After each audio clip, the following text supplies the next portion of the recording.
মালয়েশিয়ার প্রধানমন্ত্রী আনোয়ার ইব্রাহিমের আমন্ত্রণে আজ 3 দিনের দ্বিপাক্ষিক সফরে মালয়েশিয়া যাচ্ছেন প্রধান উপদেষ্টা ডক্টর মোহাম্মদ ইউনূস।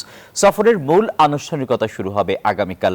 এদিন সকালে আনুষ্ঠানিক দ্বিপক্ষীয় বৈঠকে বসবেন ডক্টর ইউনূস ও আনোয়ার ইব্রাহিম। দ্বিপক্ষীয় বৈঠক শেষে দুই দেশের মধ্যে সম্ভাব্য সমঝোতা স্মারক ও এক্সচেঞ্জ নোটগুলো সই হবে। এরপর দুই সরকার প্রধান গণমাধ্যমে কথা বলবেন। সফরে ব্যবসায়িক সেমিনারে অংশ নেবেন প্রধান উপদেষ্টা। গতকাল রোববার প্রেস সচিব শফিকুল আলম জানান, বৈঠকে রোহিঙ্গা প্রত্যাবাসনে কার্যকর ভূমিকা রাখতে মালয়েশিয়া ও আসিয়ানভুক্ত রাষ্ট্রগুলোকে আহ্বান জানানো হবে।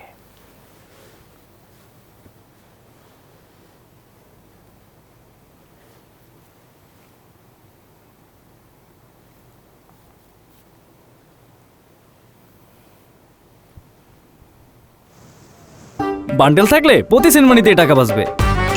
বিকাশ সেনমানি বান্ডিল কিনে জিতুন প্রতি লেনদেনে।